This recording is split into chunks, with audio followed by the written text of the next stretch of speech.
मुंबई शहर में कई सारी हाई राइज बिल्डिंग हैं और इन हाई राइज बिल्डिंगों में आजकल बहुत ज़्यादा आग लग रही है और आग लगने की वजह से कई सारे लोगों की जान भी जा रही है। जैसे कि कल मुंबई सेंट्रल में कमला बिल्डिंग, इस बिल्डिंग में आग लगने से 6 लोगों की मौत गई।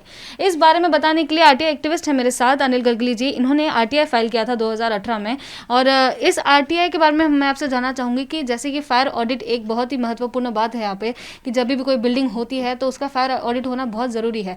इस बारे में आपने आरटीआई फाइल किया था सर, इस बारे में हमें बताइए क्या। हमने मुंबई के जो फायर ब्रिगेड डिपार्टमेंट है उससे आरटीआई से जानने की कोशिश की थी कि मुंबई में जो बिल्डिंग्स है उसमें कितने बिल्डिंगों को फायर ऑडिट की गई है, कितने बिल्डिंगों में फायर ऑडिट नहीं हुई है। दुर्भाग्य से फायर ब्रिगेड डिपार्टमेंट ने हमें जानकारी देने से इनकार किया।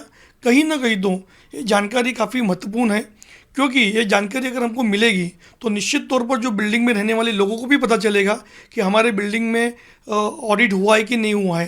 क्योंकि हमने इसके बाद म्यूनसिपल कमिश्नर को चिट्ठी लिखी 2018 में कि इस तरह की जानकारी नहीं दे रहे, और ये भी जानकारी अगर हमको आप नहीं दे रहे, कम से कम इस जानकारी को आप अपने वेबसाइट पर साझा कीजिए ताकि लोगों को पता चलेगा कि कौन से बिल्डिंग में फायर ऑडिट हुई है या नहीं हुई।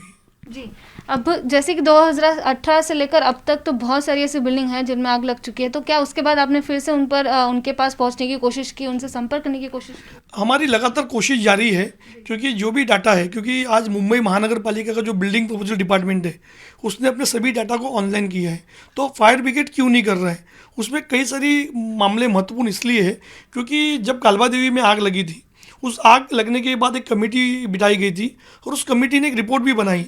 उस रिपोर्ट में सिफारिश की गई थी कि आने वाले दिनों में फायर ब्रिगेड से एनओसी देने का काम निकाला जाए और उसे बिल्डिंग प्रपोजल को दिया जाए।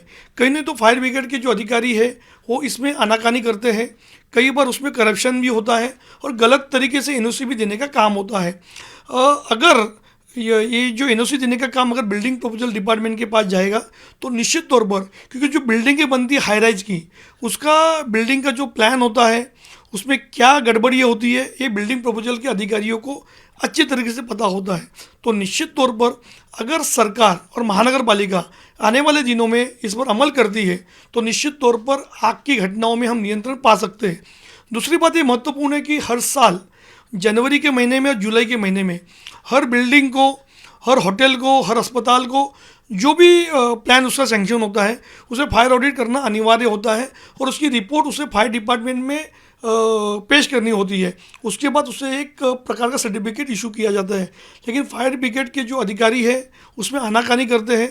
आज मुंबई में जो अलग अलग फायर ब्रिगेड के ऑफिसर्स हैं वहाँ पर स्टाफ की भी कमी है, लेकिन अगर एक काम बिल्डिंग प्रपोजल को दिया जाएगा तो निश्चित तौर पर एक जिम्मेदारी तय होगी और आने वाले दिनों में हम इस आग की घटनाओं पर नियंत्रण पा सकते हैं। जी, मुंबई महानगर पालिका की भी यहाँ पर कुछ जिम्मेदारी बनती है, जैसे कि जो वेबसाइट आप कह रहे हैं उस पर जितनी भी बिल्डिंग है उनका फायर ऑडिट हुआ है कि नहीं, इस बारे में बताने के लिए तो आपका क्या मानना है कि क्या हो सकता है इस बात का उपाय? देखिए कि अगर डाटा अगर लोगों को अवेलेबल होगा तो निश्चित तौर पर पारदर्शिता होगी और भ्रष्टाचार मुक्त हमारी मुंबई महानगर पालिका बनेगी। लेकिन कहीं ना कहीं तो एनओसी देने में जो आनाकानी होती है उसमें कहीं ना कहीं तो रिश्वत का मामला होता है।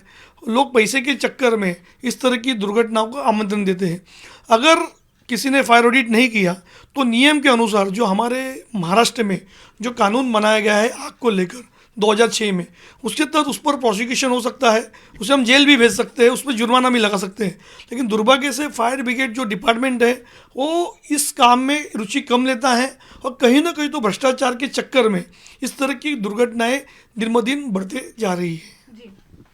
आरटीआई एक्टिविस्ट अनिल गर्गली के हिसाब से जो सही मैनेजमेंट है महानगर पालिका में और फायर ब्रिगेड के जो डिपार्टमेंट है उसमें अगर मैनेजमेंट अच्छे से नहीं हो रहा है, जिसकी वजह से कई सारी ऐसी घटनाएं हैं जो अंजाम दे रही हैं, बिल्डिंगों में आग लग रही है, लोगों की जान जा रही है, महानगर पालिका और फायर ब्रिगेड को इस बारे में विचार करना ज़रूरी है।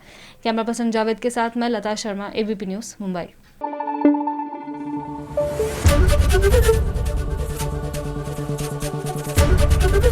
एबीपी न्यूज़ आपको रखे आगे।